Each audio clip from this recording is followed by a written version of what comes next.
नमस्कार विद्यार्थी मित्रांनो. माझ्या YouTube चॅनलमध्ये मी तुमचं सहर्ष स्वागत करीत आहे. तर तुमच्यासाठी एका महत्त्वपूर्ण विषयावरती बोलणार आहे. तो म्हणजे महाराष्ट्र शासनाच्या वन विभागामध्ये वनरक्षक पदाकरताची भरती प्रक्रिया सुरू आहे सध्याची. तर त्याच्यामध्ये काय की आजच एक माहिती आली होती, एक बातमी आली होती. ती लोकसत्तामध्ये होती. सकाळी मी माझ्या टेलिग्राम चॅनलवरती सांगितलेली आहे. त्याच्यानंतर मी शेअर केलेला व्हिडिओ त्याच्यावर बनवलेला आहे. आता इश्यू असा आहे, की त्याच्यामध्ये काय झालं होतं, की यवतमाळमध्ये 55 पदाकरताची भरती प्रक्रिया सुरू होती. तर त्याच्यामध्ये आता टप्पे सांगेल मी. पहिलं तर काय होतं विद्यार्थ्यांचं लेखी होते. त्याच्यानंतर लेखीमधून डॉक्युमेंट व्हेरिफिकेशन होतं. त्याच्यानंतर डॉक्युमेंट व्हेरिफिकेशन आणि त्यांची ती झाली ती फिजिकल मोजमाप चाचणी झाली होती. वजन, उंची चेक केले होते त्याचे चेस्ट वगैरे आणि त्याच्यानंतर त्यांचं ग्राउंड होतं. आता हे प्रोसेस केली त्याच्यानंतरनं काय होतं, की चालण्याची चाचणी असते. आता काय झालं होतं, की तिथे एक उमेदवार असा होता त्याने काय केलं होतं, की तुम्ही बघू शकता त्याचं नावासकट त्यांनी माहिती दिलेली आहे त्याच्यामध्ये. त्या उमेदवारानं काय केलं, की त्या उमेदवारानं एक लेखीमध्ये त्याला 70 मार्क होते आणि त्याच्यानंतरनं त्याला आउट ऑफ मार्क भेटावे म्हणून काय केलं, की एक डमी उमेदवार त्यांनी काय केलं, की रनिंगला पाठवला. तो सक्सेस झाला. त्या डमी उमेदवाराने त्याला आउट ऑफ मार्कही घेऊन दिले आणि तो त्या लिस्टमध्ये बघाल तर एकटाच उमेदवार आहे ई-डब्ल्यू-एस कॅटेगरीमधून त्याने आउट ऑफ मारलेले आहेत. 80 मार्क मारलेले आहेत त्याने. ओके. आणि त्यांनी तो सिलेक्शन झाला. आता सिलेक्शन झाल्यावर त्याची काय केली, की जी वॉकिंगची असते सगळ्यात शेवटची स्टेप आहे ती. त्याच्यात 25 किलोमीटर तुम्हाला रनिंग करायला लागतं, वॉकिंग करायला लागतं. तर ती स्टेप त्यांनी काय केलं, की केली. ओके. ते स्टेप केली. त्यावेळेस त्याच्यावर संशय आला. वन विभागाचे जे अधिकारी आहेत त्यांचं मी पहिलं अभिनंदन करतो, की त्यांचं कौतुक करतो, की त्यांनी काय केलं, की त्या विद्यार्थ्यावरती संशय केला आणि त्याच्यानंतर पुढची प्रक्रिया केली. आता काय केलं त्याचे फुटेज चेक केले, रनिंगच्या वेळेचे फुटेज चेक केले. त्याच्यानंतर तो डॉक्युमेंट व्हेरिफिकेशन आला. त्यावेळेस त्याचा फोटो चेक केला. त्याच्यानंतर त्यांना कळालं, की हा डमी उमेदवार आहे. त्याला चौकशीसाठी बोलावले. चौकशी केली त्यांच्या पद्धतीनं आणि कळालं, की हा उमेदवार आहे. याने फ्रॉड केलेला आहे. फ्रॉड केलेला आहे आणि काय केलं, की याने हे डमी उमेदवार वापरून काय केलं, की त्याने 80 आउट ऑफ मार्क घेतलेले आहेत. आता विचार करा, की हा उमेदवाराची संशय आला म्हणून तो पकडला गेला. विचार करा, की असे किती उमेदवार असतील आणि अशी किती मोठी यांची टोळी असेल. टोळीच म्हणता येईल आता.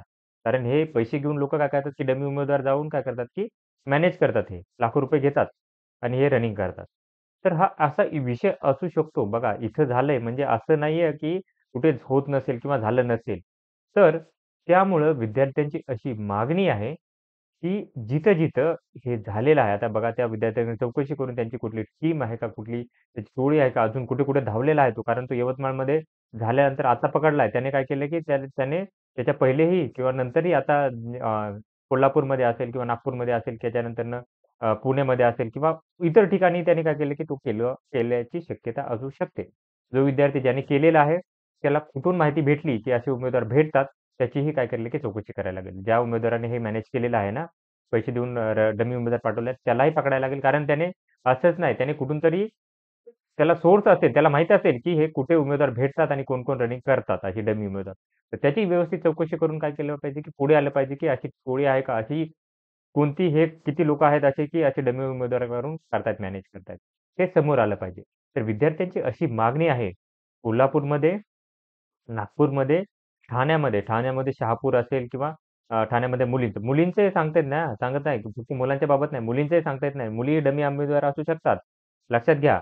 मुलीही डमी उमेदवार असू शकतात. त्यांनीही मॅनेज केलं असेल. तर यांचे सीसीटीव्ही फुटेज चेक केले पाहिजे. कारण की हा उमेदवार विचार करा, की या उमेदवारात जर संशय आला नसता, तर काय झालं असतं? हा पकडलाच गेला नसता. आणि हे प्रकरण जे आहे ते काय केलं, की इथंच संपलं असतं. तर काळजी म्हणून, म्हणजे काळजी म्हणजे पेक्षा काय, की प्रिकॉशन म्हणून काय करायला लागेल, की सगळ्या विभागांनी विद्यार्थी जे आहेत त्यांनी काय करा, की त्या विद्यार्थ्यांनी आपल्या वन विभागात जिथे-जिथे अप्लाय केले त्यांना एक निवेदन द्या, की याची चौकशी करा तुम्ही तुमच्या लेव्हलला जसं होईल असे उमेदवार असतील, ज्यांची काय करा, की चौकशी करा प्रॉपरली त्यांचे फुटेज बघा, की एखादा उमेदवार याच्यामध्ये चुकीचा दिसत आहे का? या सगळ्यांची चौकशी झाली पाहिजे आणि त्याच्यानंतरच नियुक्ती दिल्या. 10 दिवस लेट दिला तरी काही प्रॉब्लेम नाही. पण हे काय केलं, की चौकशी झाली पाहिजे. बघा आता हा पण आता नियुक्ती द्यायची होती त्याला. बघा असं समजू नका, की नियुक्ती म्हणजे तुम्हाला आता लगेच नियुक्ती भेटते. लक्षात घ्या नियुक्ती म्हणजे वॉकिंग टेस्ट झाल्यानंतर नियुक्ती भेटते. त्यामुळे काळजी करू नका. तुम्हाला असं काही उमेदवार म्हणतील, की नाही, याच्यामुळे उशीर होईल, असं होईल, तसं होईल. काही नाही उशीर होणार आहे.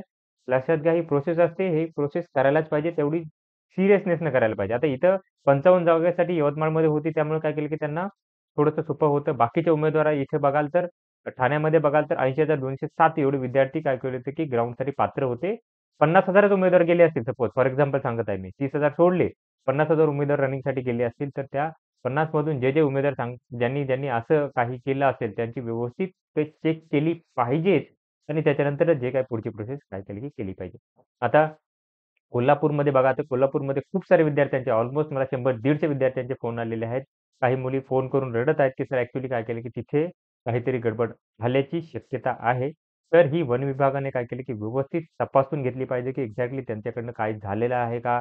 असे काही डमी उमेदवार आहेत का?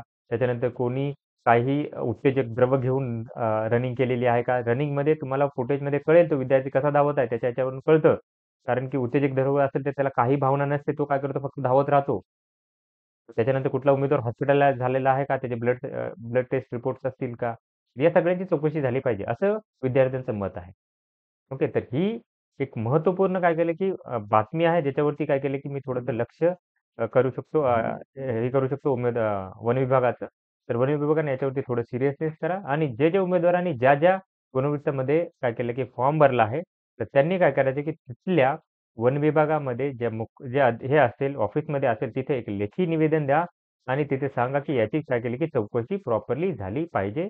हे तुमचं म्हणणं जे आहे ते फक्त कमेंट बॉक्स आणि Telegram चॅनलवरती म्हणून होत नाही. तुम्हाला रिटर्नमध्ये तुम्हाला द्यायला लागेल. त्याच्यानंतरनं तुमच्या याचं काय की सोल्युशन भेटेल. आणि मी बाकीच्या जे Telegram चॅनल असतील, जे YouTube असतील, त्यांनी काय करा, की या बातमीला काय करा, की थोडंसं बघा, रिॲलिटी सांगत आहे मी, काही चुकीचं सांगत नाहीये. जे झालं तेच सांगत आहे, तर तुम्ही काय करा, याची पडताळणी करा आणि त्याच्यानंतरच याच्यावरती काही तुमचं मत असेल ते व्यक्त करा. तर बाकीचे जे यूट्यूबर्स आहेत, जे कोणी Telegram चॅनल असतील, जे कोणी अकॅडमीवाले असतील, त्यांनी काय करा, की प्लीज याची दखल घ्या. मी म्हणत नाही तुम्हाला, की फक्त माझा व्हिडिओ बघूनच तुम्ही काय करा, की त्याची दखल घ्या. तुम्ही काय करा, की चेक करा यवतमाळमध्ये तिथे वाटलंच तर फोन करा ऑफिसला, असं-असं झालेलं आहे का ते विचारा. तुम्हाला कन्फर्मेशन भेटलं, त्याच्यानंतर तुम्ही काय करा, की याची माहिती देऊ शकता. मीही तेच केलेलं आहे, त्यामुळे तुम्हाला सांगत आहे.